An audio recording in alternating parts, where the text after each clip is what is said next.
Hello, नमस्कार, जय हिंद। स्वागत है आप सभी लोगों का हमारे चैनल रवि स्टडी क्लासेस पर। तो चलिए, आज 28 जनवरी 2026 के करंट अफेयर्स को डिस्कस करते हैं। पहला प्रश्न है, हाल ही में अंतर्राष्ट्रीय स्वच्छ ऊर्जा दिवस कब मनाया गया? तो ये अभी हाल ही में 26 जनवरी को मनाया गया है, जिस दिन हमारा गणतंत्र दिवस था। तो संयुक्त राष्ट्र ने अंतर्राष्ट्रीय स्वच्छ ऊर्जा दिवस को मनाने की घोषणा की थी। स्वच्छ ऊर्जा मतलब जिससे पर्यावरण को नुकसान नहीं पहुंचता है, जैसे सौर ऊर्जा, पवन ऊर्जा और जल ऊर्जा, अर्थात नवीकरणीय ऊर्जा भी इसे कहते हैं। इससे पर्यावरण को क्षति नहीं होती है, तो इसे बोलते हैं स्वच्छ ऊर्जा। और जो हम वर्तमान में ऊर्जा का उपयोग कर रहे हैं, ये हैं जैसे जीवाश्म ईंधन का उपयोग करते हैं, पेट्रोलियम का यूज करके। तो इनसे कार्बन डाइऑक्साइड और बिन कुछ निकलने वाले धुएं पर्यावरण को नुकसान पहुंचाते हैं। तो इसीलिए स्वच्छ ऊर्जा को बढ़ावा देने के लिए, पर्यावरण के प्रति एक सुरक्षा की भावना को रखते हुए हम स्वच्छ ऊर्जा दिवस मनाते हैं 26 जनवरी को। अभी 25 जनवरी को राष्ट्रीय मतदाता दिवस मनाया गया, नेशनल वोटर्स डे भी कहते हैं। 24 जनवरी को अंतर्राष्ट्रीय शिक्षा दिवस, राष्ट्रीय बालिका दिवस अर्थात नेशनल गर्ल चाइल्ड डे। और 24 जनवरी को ही उत्तर प्रदेश का स्थापना दिवस भी मनाया गया है। 23 जनवरी को पराक्रम दिवस, नेताजी सुभाष चंद्र बोस की जयंती को कहा जाता है, उसे मनाया गया। और 19 जनवरी को कोक बोरोक दिवस, जिसे त्रिपुरा राज्य भाषा दिवस भी कहा जाता है। 16 जनवरी को राष्ट्रीय स्टार्टअप दिवस। 15 जनवरी को भारतीय सेना दिवस। 12 जनवरी राष्ट्रीय युवा दिवस। 10 जनवरी विश्व हिंदी दिवस। और राष्ट्रीय हिंदी दिवस 14 सितंबर। और 16 सितंबर विश्व ओजोन दिवस।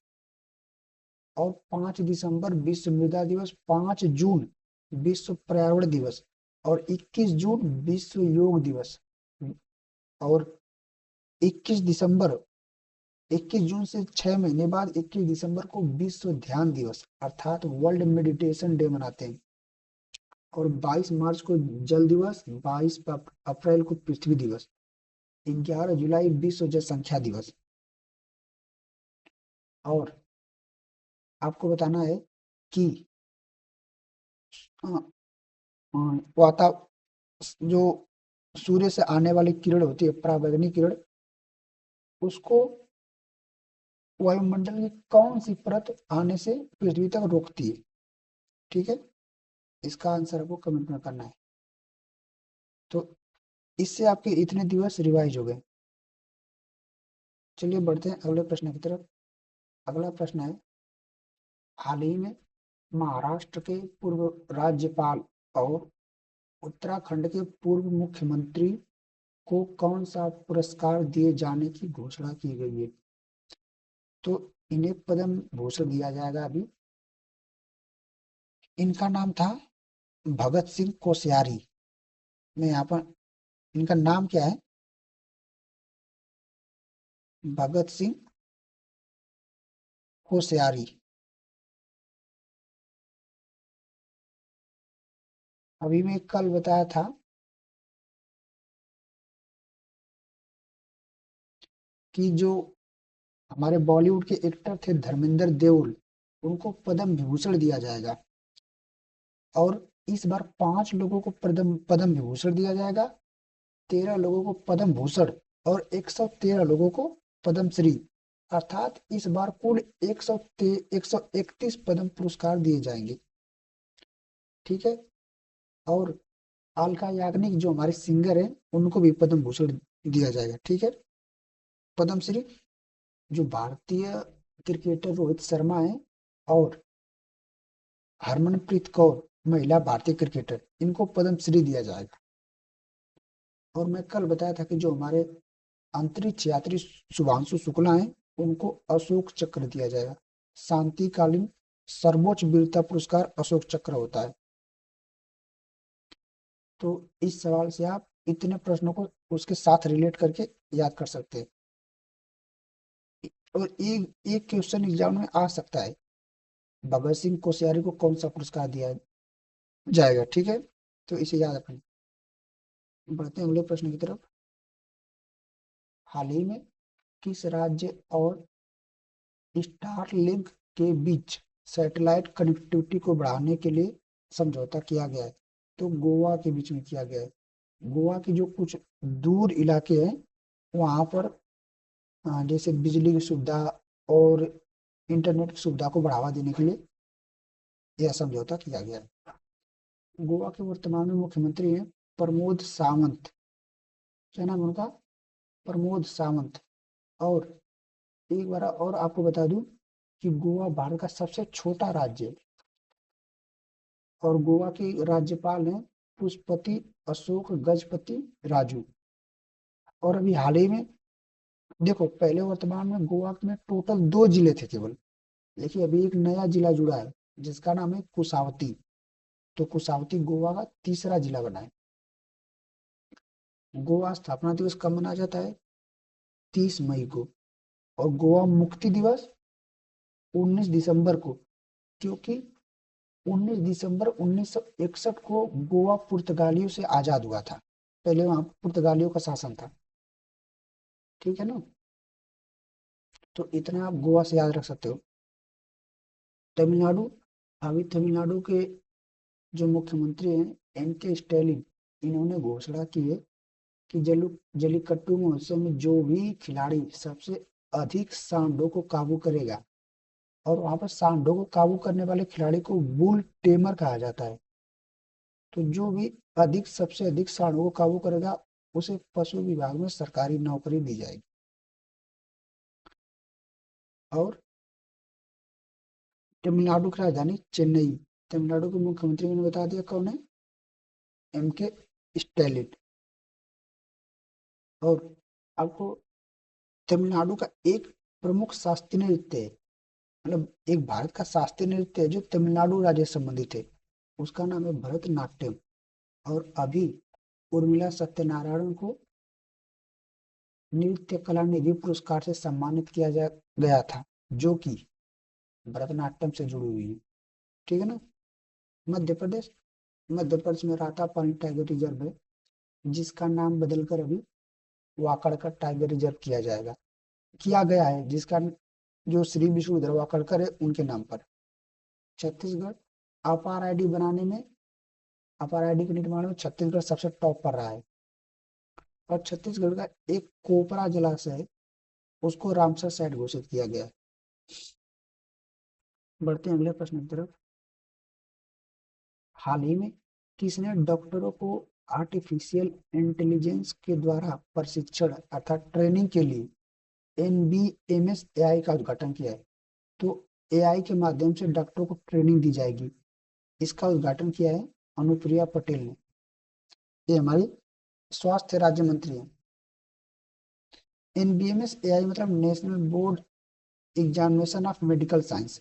National board examination of medical science, ये एक एजेंसी है जो नीट पीजी जैसे जो जो डॉक्टर लोग होते हैं ना, वो जो आगे फर्दर पढ़ाई करते हैं उनकी एग्जाम्स को कंडक्ट कराती है। एनबीएमएस एक संस्था है। ठीक है ना? तो अगला क्वेश्चन 5वां नंबर का हमारा प्रश्न है। हाल ही में किस राज्य ने 25 जनवरी 2026 को अपना स्थापना दिवस 56वां स्थापना दिवस मनाया है? तो इसे हिमाचल प्रदेश ने मनाया है। 25 जनवरी को नेशनल वोटर्स डे भी होता है। ठीक है ना? वर्तमान में हिमाचल प्रदेश के जो मुख्यमंत्री हैं वो है सुखविंदर सिंह सुक्खू। और हिमाचल प्रदेश में एक ग्रेट हिमालयन नेशनल पार्क है जो कि यूनेस्को की विश्व धरोहर स्थल में भी शामिल है। और हिमाचल प्रदेश में ग्रेट हिमालयन नेशनल पार्क के अलावा पिन वैली नेशनल पार्क और खीर गंगा नेशनल पार्क, ये कई बार एग्जाम से पूछे जा चुके हैं, तो ये वहां पर है। और हिमाचल प्रदेश में कुल्लू की घाटी है। कुल्लू मनाली आप सुनते हो ना, तो ये भी पूछा जाता है। हिमाचल प्रदेश की राजधानी कहाँ है? शिमला। हिमाचल प्रदेश के मुख्यमंत्री सुखविंदर सिंह सुक्खू। राज्यपाल का यहाँ का नाम है शिव प्रताप शुक्ला।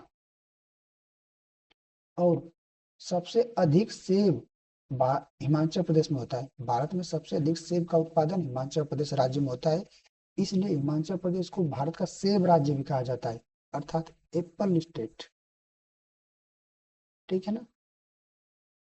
उत्तराखंड में आपको पता है कि अभी यहाँ पर जो एक फूलों का घाटी नेशनल पार्क है, जिसे वैली ऑफ फ्लावर्स कहते हैं, और नंदा देवी नेशनल पार्क, यहाँ पर आग लग गई थी क्योंकि यहाँ पर बर्फबारी ज्यादा नहीं हुई थी, तो सूखा होने के कारण यहाँ पर जंगलों में आग देखी गई थी। उत्तराखंड के मुख्यमंत्री पुष्कर सिंह धामी ने हाल ही में अभी para Paralympic power lifting championship का उद्घाटन किया है। ठीक है ना। उत्तराखंड में जिम कार्बेट नेशनल पार्क है, जो कि भारत का सबसे पुराना नेशनल पार्क है, अर्थात पहला नेशनल पार्क है, जो कि एक अंग्रेज थे, उनके नाम पर रखा गया है। पहले इसका नाम था हैले नेशनल पार्क, जो कि एक अंग्रेज थे। ठीक है। तो भारत सबसे पुराना नेशनल पार्क कौन है? Jim Corbett national park. Uttar Pradesh, अभी उत्तर प्रदेश का लखनऊ शहर जो है, डंपिंग स्थल यहाँ पर शून्य हो गया है, अर्थात कचरा डंपिंग स्थल जहाँ पर कचरे का ढेर लगाया जाता है, तो आपको कचरा नहीं दिखेगा, वहां डेली का डेली कचरा रिसाइकल हो जाता है। और अभी त्रिपुरा के ग्रामीण बैंक ने सौर ऊर्जा से चलने वाली पहली एटीएम वैन को लॉन्च किया है। त्रिपुरा में खर्ची पूजा नामक त्योहार भी मनाया जाता है। तो बढ़ते हैं अगले प्रश्न की तरफ। अगला प्रश्न है, हाल ही में उत्तराखंड राज्य सरकार ने स्वास्थ्य बीमा अभियान शुरू करने के लिए किसके साथ समझौता किया है?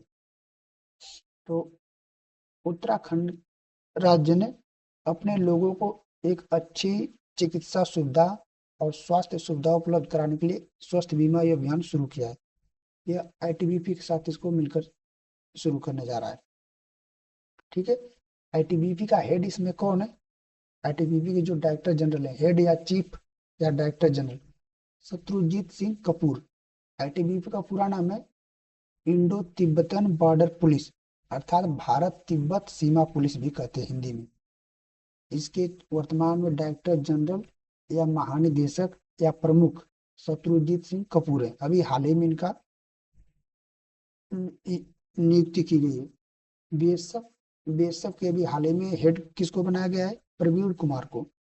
सीआरपीएफ के ज्ञानेंद्र प्रताप सिंह, एनआईए के राकेश अग्रवाल। तो चलिए बढ़ते हैं अगले प्रश्न की तरफ। हाल ही में बनारस साहित्य महोत्सव 2026 में किसे Bharatendu Harishchandra life time achievement पुरस्कार से नवाजा जाएगा? तो ये नमिता गोखले को नवाजा जाएगा। आपको बता दें कि भारतेंदु हरिश्चंद्र, ये इनको आधुनिक हिंदी साहित्य का जनक माना जाता है। जो लोग भी अगर हिंदी पढ़े होंगे, हिंदी साहित्य, तो इन्होंने हिंदी साहित्य के लेकर बहुत काम किए हैं। इनके प्रमुख नाटक हैं भारत दुर्दशा, वैदिक हिंसा हिंसा न बहुती, और अंधेर नगरी। और इन्होंने कवि वचन सुधा नामक पत्रिका का भी प्रकाशन किया था। और ये बनारस से संबंधित है, इनका जन्म कहाँ हुआ था? बनारस में। तो जो लोग हिंदी साहित्य पढ़ते हैं, इनके बारे में उनको जरूर सुना होगा, इनके बारे में उन लोगों ने। तो अभी Bharatendu Harishchandra life time achievement पुरस्कार से नमिता गोखले को सम्मानित किया जाएगा। मैंने दूसरा ऑप्शन टोबी कियर्स रखा है। तो अभी टाइलर पुरस्कार दिया गया था इनको, जिसे पर्यावरण का नोबेल पुरस्कार कहा जाता है, टाइलर प्राइज, टोबी कियर्स को दिया गया था। मेजर स्वाति शांता कुमार, इनको United nation general secretary award दिया गया था, अर्थात संयुक्त राष्ट्र संघ सचिव पुरस्कार किसको दिया गया था? मेजर स्वाति शांता कुमार को। एक भारतीय सेना की एक अधिकारी है, नीना कालू, इनको टर्नर प्राइज दिया गया था 2025 का। आपको बताना है कि 2025 का नोबेल शांति पुरस्कार किसे दिया गया था और वो कहाँ के रहने वाली हैं। ठीक है। अगला प्रश्न हमारा है, हाल ही में विश्व आर्थिक मंच ने किसके साथ चौथी औद्योगिक क्रांति केंद्र स्थापित करने की घोषणा की है? तो ये हमारा आंध्र प्रदेश के साथ की है। विश्व आर्थिक मंच मतलब वर्ल्ड इकोनॉमिक फोरम, अभी इसकी मीटिंग हो रही थी दावोस स्विट्जरलैंड में। इसका मुख्यालय है जिनेवा स्विट्जरलैंड। ठीक है, तो इस चौथी औद्योगिक क्रांति केंद्र कहाँ स्थापित करेगा? किसके साथ मिलकर स्थापित करेगा? आंध्र प्रदेश के साथ। ठीक है, आंध्र प्रदेश का एक अनंतपुर जगह है, वहाँ की अनार है, अनंतपुर अनार, उसको जीआई टैग मिला है। और एक पोंडरू खादी है, उसको जीआई टैग मिला है। और आंध्र प्रदेश की राजधानी है अमरावती। और यहाँ के मुख्यमंत्री कौन है? एन चंद्रबाबू नायडू। ठीक है, और यहाँ के राज्यपाल का नाम है जे अब्दुल नजीर। और फलों के उत्पादन में आंध्र प्रदेश पूरे भारत में प्रथम स्थान पर है। और हाल ही में अभी दुनिया का सबसे बड़ा ग्रीन अमोनिया प्रोजेक्ट लॉन्च हुआ था आंध्र प्रदेश के काकीनाडा में। और इस सवाल को मैंने पीछे बताया भी था। और आंध्र प्रदेश का एक आइलैंड है जिसका नाम है होप आइलैंड, वहां पर सैटेलाइट लॉन्च फैसिलिटी विकसित की जाएगी। तो आंध्र प्रदेश से इतने फैक्ट्स अभी आप याद रखो। ठीक है, बढ़ते हैं अगले प्रश्न की तरफ। उससे पहले मैं बता दूं कि उड़ीसा जो राज्य है, यहाँ पर किडनी रोगों की रजिस्ट्री शुरू की जाएगी। मतलब किडनी रोगों की रजिस्ट्री शुरू करने वाला भारत का पहला राज्य उड़ीसा बन गया है। और और पान गुटखा सिगरेट तंबाकू पर कंप्लीट प्रतिबंध लगाने वाला उड़ीसा राज्य हमारा बना है। और उड़ीसा का जो पुरी शहर है, वहां से नल से स्वच्छ जल उपलब्ध कराने वाला पहला शहर बना है उड़ीसा का। कौन? पुरी शहर, जहाँ पर जगन्नाथ मंदिर भी है। एक चीज मैं आपको लगभग डेली बताता हूँ। और केरल में हमारी शांत घाटी है, साइलेंट वैली। जैसे उत्तराखंड में वैली या फ्लावर्स है, अर्थात फूलों की घाटी, वैसे केरल में है साइलेंट वैली अर्थात शांत घाटी। केरल में पेरियार नेशनल पार्क है, एरविकुलम नेशनल पार्क है। और अभी केरल का एक अरलम वन्य जीव अभयारण्य था जिसे अरलम तितली अभयारण्य घोषित किया गया है। तो ये केरल का पहला तितली अभयारण्य कौन सा? अरलम तितली अभयारण्य। ठीक है ना। जम्मू कश्मीर में doctor Salim Ali national park है, दचिग्राम नेशनल पार्क है, किश्तवाड़ नेशनल पार्क है। जम्मू कश्मीर में डल झील, बुलर झील बुलर झील जो कि मीठे पानी की सबसे बड़ी झील है जम्मू कश्मीर में। जम्मू कश्मीर की राजधानी श्रीनगर है। और अभी जम्मू कश्मीर का एक जीआई टैग उत्पाद था जिसको यूनियन मिनिस्टर जितेंद्र सिंह ने बोला है कि इसको क्वालिटी को बढ़ाया जाए, जिसका नाम था कड़ादी। एक पनीर से बनी हुई मिठाई है, तो कड़ादी। ठीक है, जम्मू कश्मीर को आपको बताना है कि जम्मू कश्मीर को किस आर्टिकल के तहत,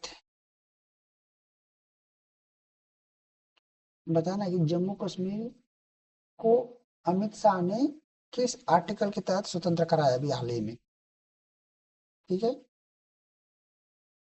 उस अनुच्छेद का आपको नाम बताना है। बढ़ते हैं अगले प्रश्न की तरफ। ओलंपिक काउंसिल ऑफ एशिया का अध्यक्ष किसे चुना गया है? तो शेख जोआन बिन हमद अल थानी, इनको चुना गया है।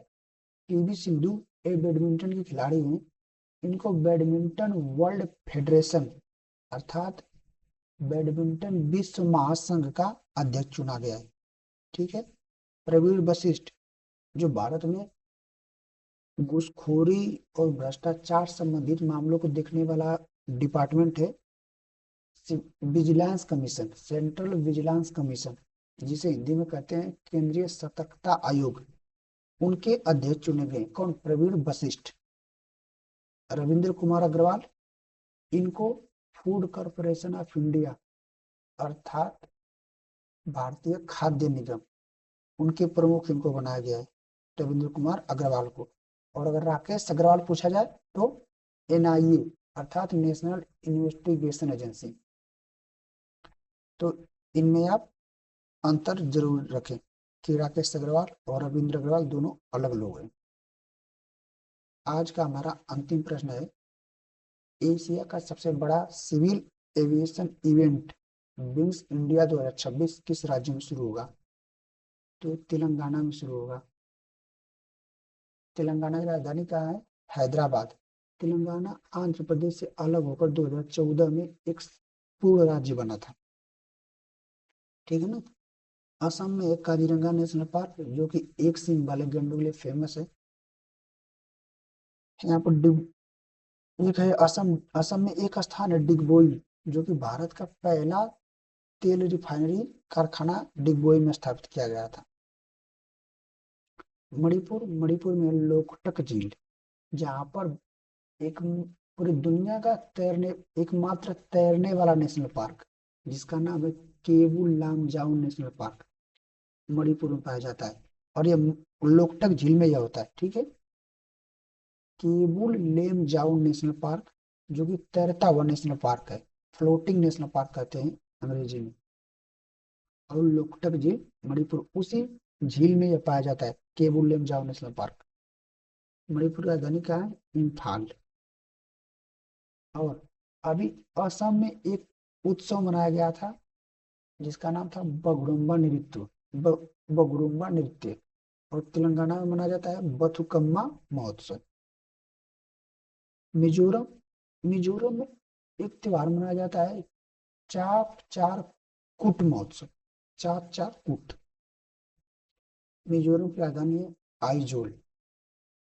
तो आप इनसे इतना प्रश्नों को साथ में याद करके चलें। तो आज का लेक्चर यहीं तक रहने देते हैं, और आप यहाँ तक आए इसके लिए आप लोगों का बहुत बहुत धन्यवाद। Thank you very much. और अगर आप इस क्लास के नोट्स चाहते हैं तो इस क्यूआर कोड को स्कैन करें और आप इसे डाउनलोड कर सकते हैं, ठीक है।